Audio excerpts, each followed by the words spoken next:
Hi, I have an emergency. There's a lady on the side of the road. She's chained up. She needs an ambulance. Do you know where you are? Are you chained up? And then I saw the small revolver. Take a deep breath, sweetie. Who chained you up? You know the person, or were you kidnapped? I feel like sometimes it's easier with my eyes closed. Sure. Is that okay? This just released video, first obtained by 2020, was recorded by cops at her home in Redding, California in 2016, with her husband Keith by her side. Sherri asks cops for permission to close her eyes as she relates the tale of being chained and tortured for 3 weeks by abductors. It was always hands on the wall. That very first shower that I had hurt really bad because the burn was fresh and the water was running over it, and there was other open wounds, and it just... Where's your emergency? Hi, I am on Interstate 459, and there is a kid just walking by themselves. Oh, hold on. Where on 459 are you? I'm right next to the exit 10 by the Hoover Met, like to get off by the Hoover Met. Okay, so you're before that exit? Yes. Okay, and were you headed southbound or northbound? Like toward Tuscaloosa or toward 280?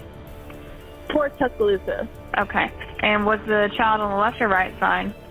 On the right side. Were they walking northbound or southbound? They're walking towards Tuscaloosa. Walking southbound? Or how old do they look?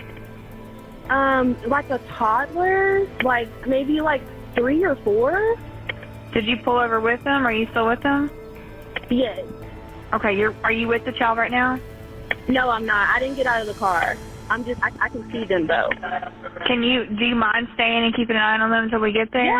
Yeah, okay. Sure, yeah. Okay, what kind of car are you in? I'm in a red Mercedes-Benz. Is that a sedan or SUV? SUV. I mean, it's a sedan. Sorry. Can you put your hazards on for me? Yeah, they're on. Okay. Did you talk to the child at all, or did you say anything to them? No. Okay. No. Do they look like they're injured? No, they don't. Are they white, black, Hispanic, or Asian? They're white. Okay. Is it male or female? I think it's a boy, a little boy. White male? Okay. Is he wearing clothes? Yes. Okay. What is he wearing? It's a white T-shirt, and it doesn't look like he has any pants on. It looks like a diaper. And you don't see any cars anywhere? No cars are anywhere.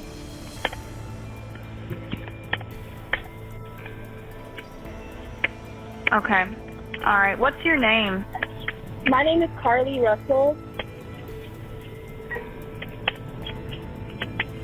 And you don't see any injuries on the child from where you're at, correct? No, but I can't really see them that good.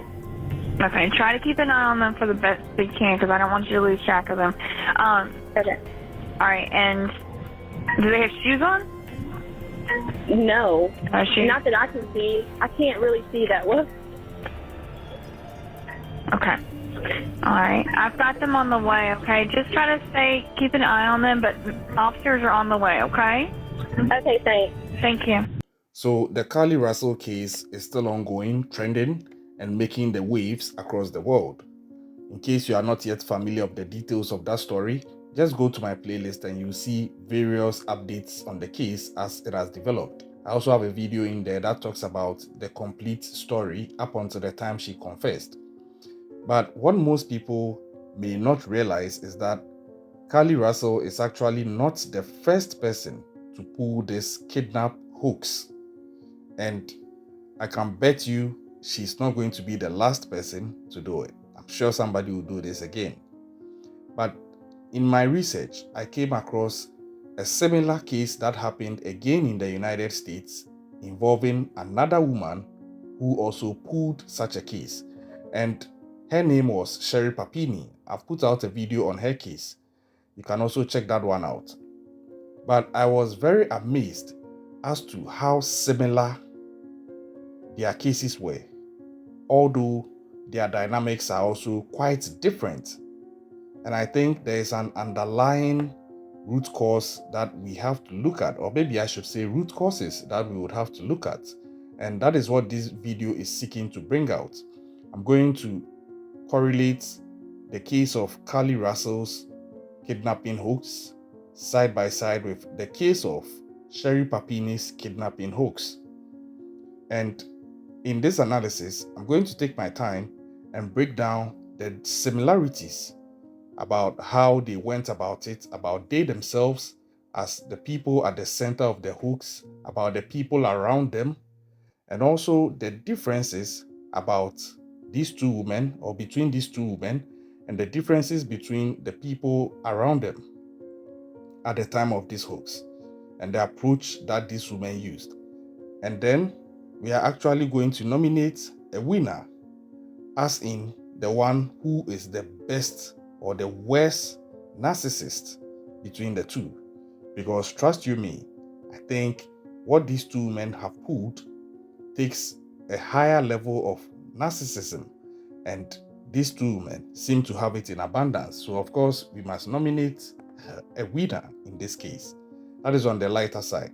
But the more important focus of this video I'm putting out is for us to begin to understand the mental state to an extent of how these things are triggered in people and the reasons for which they may have done these things.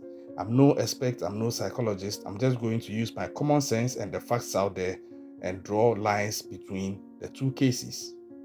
So, if you are ready, let's jump in. Now, the Carlee Russell case is still fresh to an extent. It's still ongoing as at today, July 27th, 2023. The Sherri Papini case, however, started as far back as 2014 and has since been concluded in 2022. Sherri Papini is actually in jail for 18 years. So, what are the similarities to start with?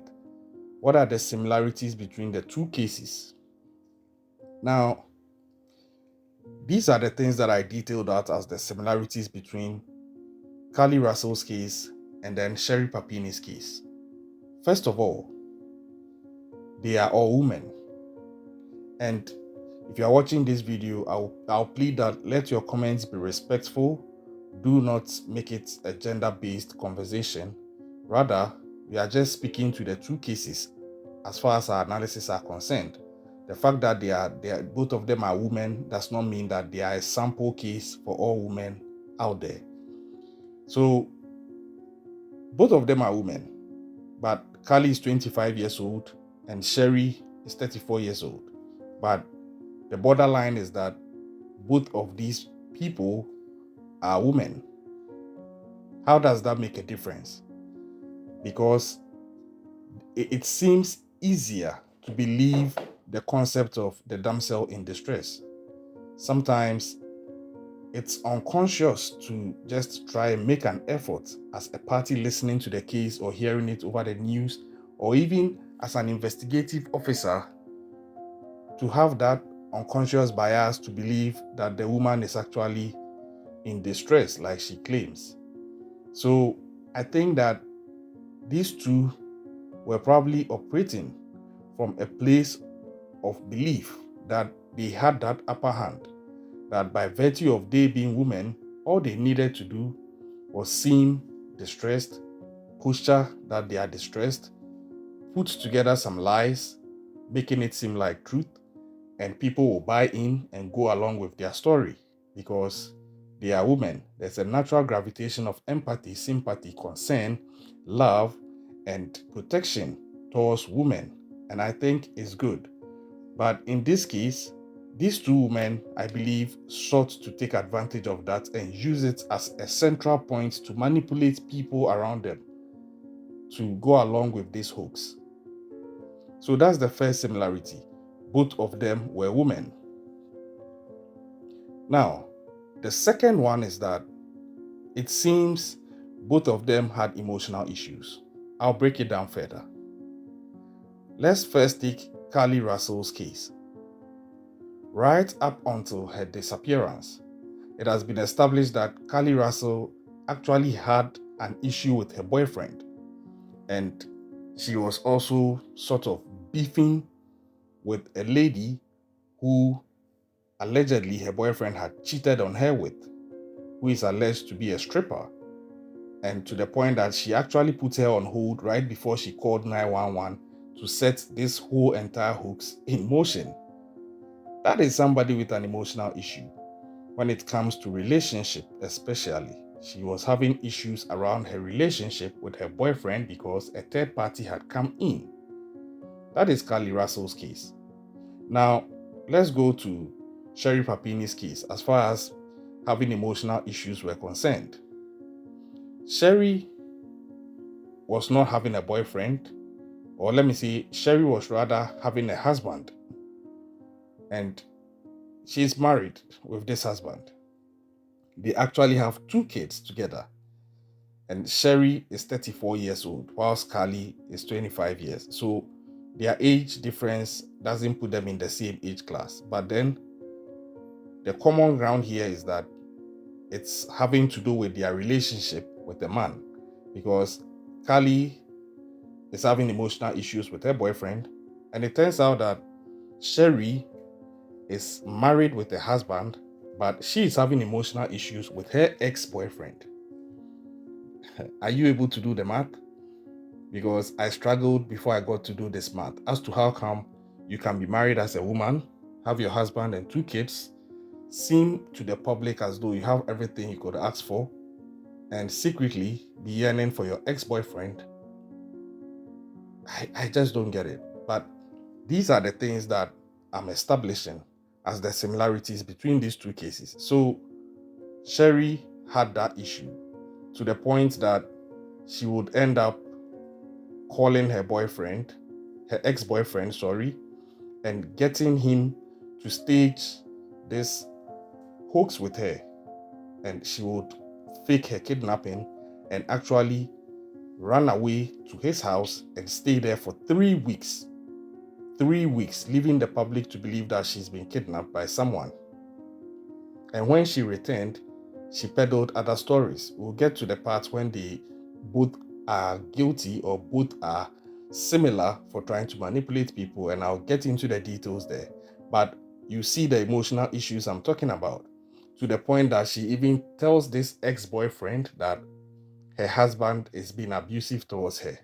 And I'm linking this point to the first one I spoke about with regards to both of them being women. She was playing the victim card here again, trying to manipulate the boyfriend and trigger his emotions towards her as a woman with that natural gravitation of protection towards the damsel in distress by making him believe that her husband was abusing her, and as such, she knew that it would make it easier for him to accept her into his house for as long as she wanted to, and she was able to achieve that. So it shows you the kind of emotional instability that these 2 women have in common as far as their cases are concerned. Now, the third similarity between Carlee Russell and Sherri Papini is that they all faked their kidnapping, and the lies that they peddled to keep the story straight was very, very surprising. So let's start with Carlee Russell. Carlee Russell actually put in a 911 call talking about the fact that she had seen a kid on the interstate, even a toddler for that matter, and this toddler was in a t-shirt and a diaper, and she was following on this toddler, and at a point she just disappeared. Nobody could find Carlee Russell again. Nobody could find this toddler. It became a nationwide search for Carlee Russell, extended to being a worldwide search after her parents' interview. And she would appear 2 days later, and it turns out that Carlee Russell faked her own kidnapping. She has actually now confessed through her attorney. You can watch the video in my playlist. But aside that, you would find that Sherri Papini's case was also the same or very similar in that regard. Sherri Papini also went for a jog and never came back. And it seemed like she had also been kidnapped. Sherri was away for 3 weeks, and it turns out that she was actually hiding at her ex-boyfriend's house, although she is married with 2 kids. Are you with me? So both of them faked their kidnapping and they came back with built-in lies. Carlee Russell was lying about being abducted by a man and a woman who allegedly, according to her, they undressed her, they took naked pictures of her, they blindfolded her but didn't tie her hands because they didn't want to leave any markings on her hands which would later be used as evidence against them. And she was transported in a vehicle, an 18-wheeler, later moved to a different location, a different vehicle. She escaped, she got caught, she escaped again. Are you Supergirl? I don't think so. And I don't think there are any damn kidnappers out there in 2023, at least not to the standard she is trying to lie to about these kidnappers. Now, when it comes to the case of Sherri Papini, she went even further to add race to the issue, that she was kidnapped by 2 Hispanic women, an older one and a younger one. She even gave police details for them to build a composite sketch. But because her lies were so elaborate and she was also economical with the truth and also stingy with even giving out the lies to the police, it took a whole year before the police were able to get enough information out of her for them to build a composite sketch of these 2 alleged kidnappers who she said were Hispanic women. She actually put a race in her community of Redding in a very bad position. All this time, knowing that she was lying, going to the extent of even talking about the abductors telling her that she was to be sold off to a law enforcement officer. How do you do this? Sometimes I don't know if and she has been jailed, so I don't think it was a medically induced issue because it would have been established. So I get surprised as to the extent to which people like Sherri Papini and Carlee Russell can go to fake a case. These elaborate lies, is it that they have a vivid imagination and they rather resort to using it like this? Or they are just being narcissistic and manipulative? That is what I think they are. And that's the 4th thing that they have in common.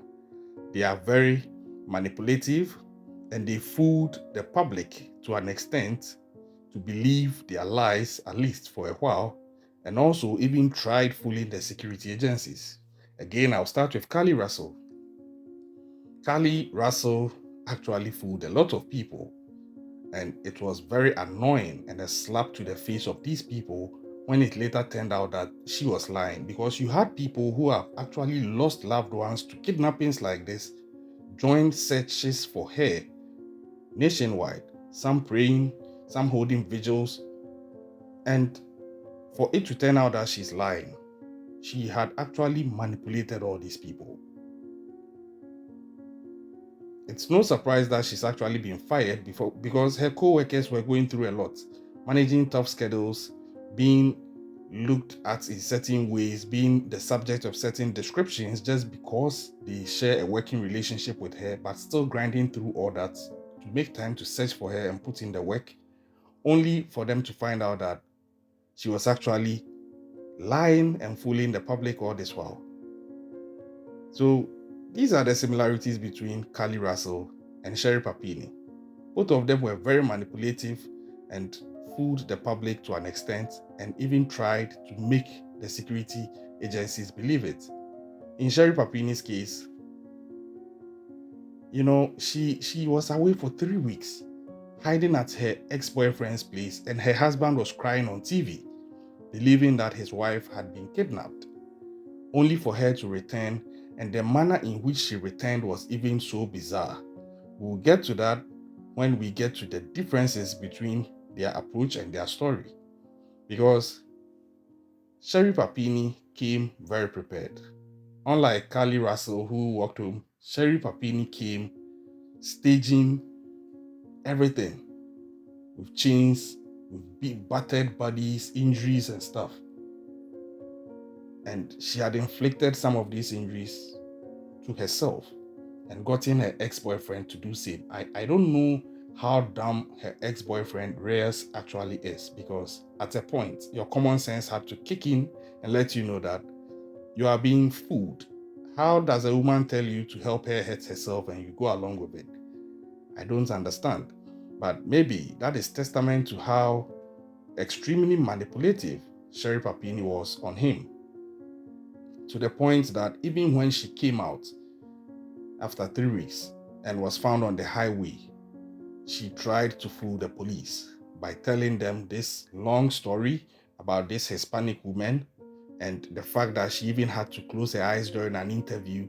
I think that tactic was to help her imagine the lie and try to sell it, because if she looked in their faces, they might see her lying, or she might lose touch with the imaginative side of the lie that makes it a bit believable.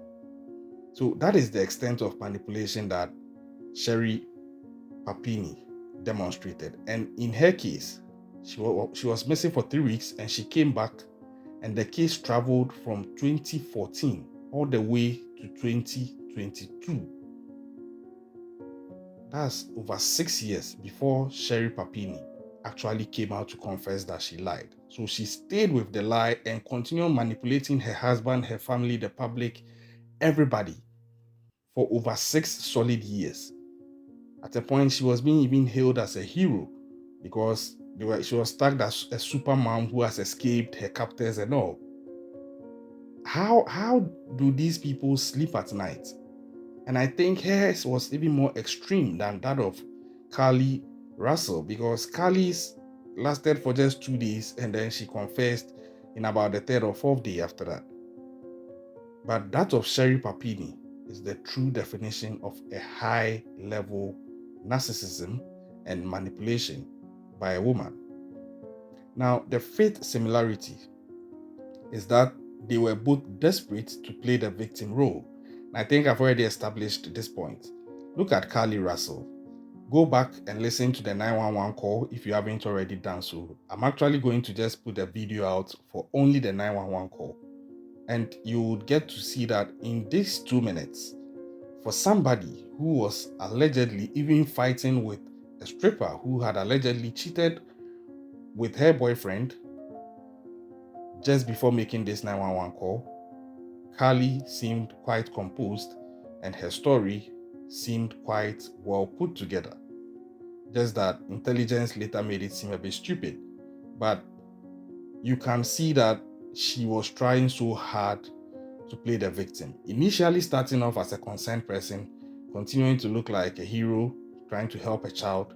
But when this whole story begins to unravel, you begin to realize that Carlee Russell was very, very desperate to play the victim role. And it looks like even when she returned, she sort of sold the story to her parents. Although a part of me still suspects that they might know something about it. But I'm waiting for investigators in that regard. So Carlee Russell's desperation to play the victim role is that clear. Now let's look at Sherri Papini. For her, it's over the roof. It's out of the roof. It's out of this world. From being missing for 3 weeks, from just staying at her ex-boyfriend's house for 3 weeks, whilst her husband is crying. You know, her husband on TV crying elevates her victim role to the next level, because it means that she is in trouble. She is in a very dire situation, and a man is even crying on TV for her. People are holding vigils for her, and Carlee Russell case as well.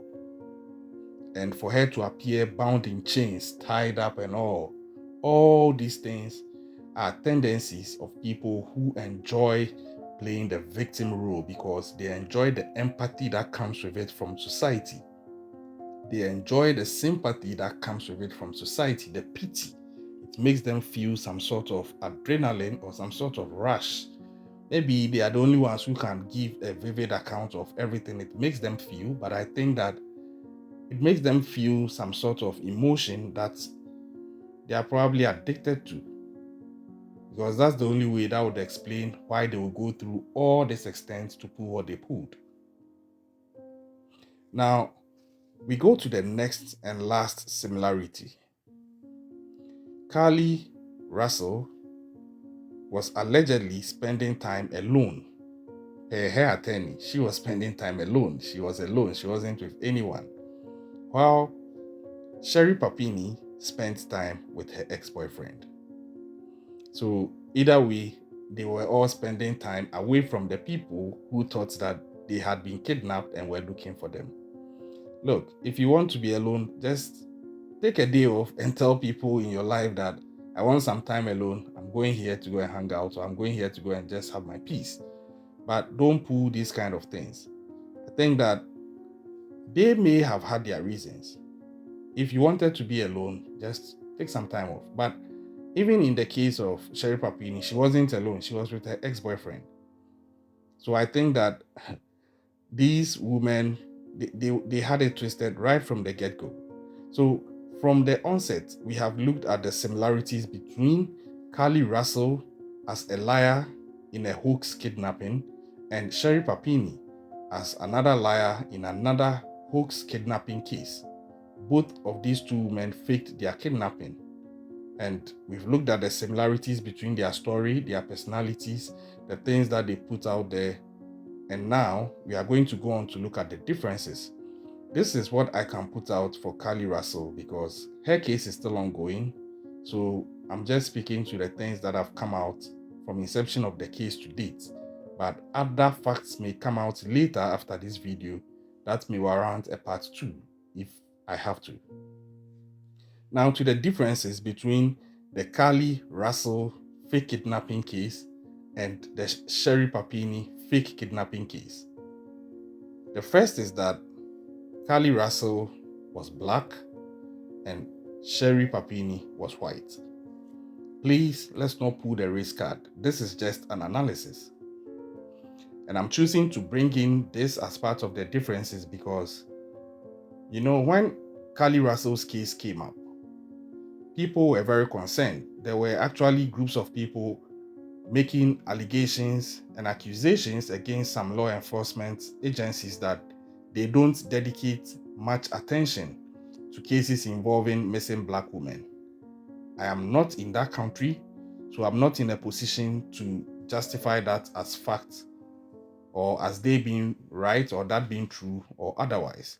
But in my analysis, I'm choosing to cite their racial differences just so we can look at it from that angle as well. Carlee Russell was black, Sherri Papini was white. Now, there is that general perception out there, like I said, that cases involving missing black women are not given as much attention as cases involving missing white women. But comparing these two, I don't think that was the case. And there are also some people who believed that black women tend to get missing more than white women and all. Some people also thinking that, the Carlee Russell hoax kidnapping was because of her race, that it's something that someone in her race will do. I don't believe so. I don't think this has anything to do with race. I think this has to do with people as humans. Irrespective of whether they are white or black, you can have a black narcissist, you can have a white narcissist. So I think that we should leave out the race and look at the individuals. But this analysis was just to highlight the fact that although they seem different by the basis of race, where Carlee is black and Sherri is white, they pulled the same thing. So that cancels out the race card. Now, the second difference is that Carlee Russell was not married, but Sherri Papini was married, although she's actually now divorced. How is this relevant? Let's look at the dynamics. Carlee Russell was not married. She's actually dating a boyfriend whom is alleged that she had an issue with because it's alleged that he had cheated on her with a stripper. Established. Now, Sherri Papini was married with 2 kids. So their dynamics were different. So we can't say that, oh, it's something that maybe they had in common that triggered whatever they did. They had different dynamics. But the beauty of the whole thing is that, like I said about the race, we are looking at behavior of people. And sometimes they don't necessarily need to have the same dynamics or the same environment to pull out the same behavior. The behavior is there. It can be triggered by similar things, and sometimes it can also be triggered by different things. The most important thing here is that the behavior is intact. And it seems it was intact because, irrespective of Carlee dating and not being married and Sherri Papini being married, they both did what they did. Now, the third difference, like I mentioned earlier, is that Sherri Papini had kids. Carlee Russell did not have kids. And how is this relevant? Let's look at it from the side of legacy. I'll start with Carlee Russell. Now, Carlee did not have any kids, like I mentioned earlier. So, in terms of legacy, she is more about building on the legacy of her parents, as they may have built on that of their grandparents. So, maybe in the future, Carlee Russell will have a kid. Maybe she wouldn't. We don't know. But at this stage, in her 25 years on earth, you wouldn't expect her to think in terms of legacy when she's considering pulling this kidnapping hoax as to the impact it may have on her future kids. But for somebody like Sherri Papini, you would expect that by virtue of her having 2 kids, she should be thinking much deeper and asking herself, is this what I want for my kids? If this goes south, it's going to be all over the internet. They are going to have to live through this in their life as a legacy I've left for them, and a very bad one at that. Is that what I want to give to them as their mom? That notwithstanding, even if it doesn't go south, would I want them to have this memory of me as their mom growing up, that I was kidnapped and held in this bad manner, chained up, beaten and all? Is this the sight of me I want to have my kids keep in their head as an image of their mom at a point when she was kidnapped? I'm expecting that Sherri Papini should have thought deeper and further, because she was a married woman and she had kids. And for the sake of the kids, I'm expecting Sherri Papini should have thought more deeper, probably, than Carlee Russell, who was just 25 years old. Sherri was 34, and when the case blew up in her face and she was to be prosecuted, she was actually 40 years old. Some would say life starts at 40. So I don't understand why she still seemed so childish even at that stage. Now, the fourth difference is that Carlee did not harm herself, but Sherri went the extra mile to injure and beat up herself, and also get her boyfriend to help her do so. For Carlee, I think the worst injury that I got to know about when she was found was that she had a sort of a busted lip. I don't know how that was inflicted, that hasn't been established, but for Sherri Papini, she had injuries on her. She looked beat up, she had scars, she had rashes, she had been branded actually. She had been branded. And for it to turn out that she did most of this to herself and got her boyfriend to do others to her, and also she even had a broken nose, I just shudder to think what was going through her mind when she was, even before she decided to do this, what was going through her mind for her to decide that, okay, I'm going to hurt myself in this way, do this and that and that and that and that. And then when she started doing it to herself, what was still going through her mind? How was she justifying every single injury she was putting herself through? Well, I think that is a level of narcissism I am probably too level-headed to understand. So pardon me seeming surprised. Now, the next difference between the Carlee Russell case and the Sherri Papini case is that Carlee was missing for 2 days, but Sherri was missing for 3 weeks. 3 weeks is about 21 days to 22 days. And here again, I think Sherri gets the title here because Carlee Russell was missing for 2 days. There was so much noise about her. But same happened to Sherri Papini, and there was so much noise about it too. And wherever both of them were, we don't yet know where Carlee Russell was. But for Sherri Papini, we know that she was with her ex-boyfriend. And being there, I'm sure she was watching the news and she saw everything that was being said about her, the searches that were going on, the investigations and all.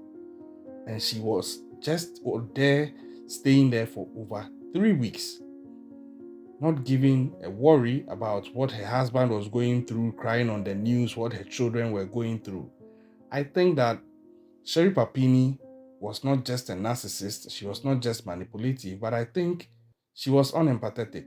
I think that she didn't have an emotional connection with the family she had and her loved ones, because anybody who had any bit of empathy towards these people in her life would have at a point had a rude awakening that, hold on, I can't take my loved ones and family through this emotional torture and trauma. Imagine what her kids would have been going through. Imagine just the thought that your mom has been kidnapped, not knowing what is being done to her, not even knowing whether she's alive, especially when there are news out there about kidnappings that have ended badly with lives being lost. But she didn't mind. She put her family through this thoroughly for over 3 weeks, hanging out with her ex-boyfriend. And the meaning of ex means that it's over and you've moved on and your past should be in the past. But she risked her present, her family, her kids, her husband, her loved ones' emotions and psychological stability just to spend 3 weeks with her ex-boyfriend. Please, what do you think about that decision from Sherri Papini? Let me know in the comment section, because I'm struggling to understand why that was so important to her. She had to risk all that, including the innocence of the kids, her own children. Now, the next one is that Carlee Russell is still free as of today, 27th January 2023, but Sherri Papini is actually serving 18 months in prison. So we are still waiting. I've done a video about some possible charges that may be leveled against Carlee Russell. I'm no legal expert, but I'm still waiting to see how it will play out, because her case, like I said, is still unraveling, and as the Hoover PD have said, investigations are still ongoing. But then, with the case of Sherri Papini, she has already been found out and prosecuted as of 2022, and she's doing time for 18 months in prison.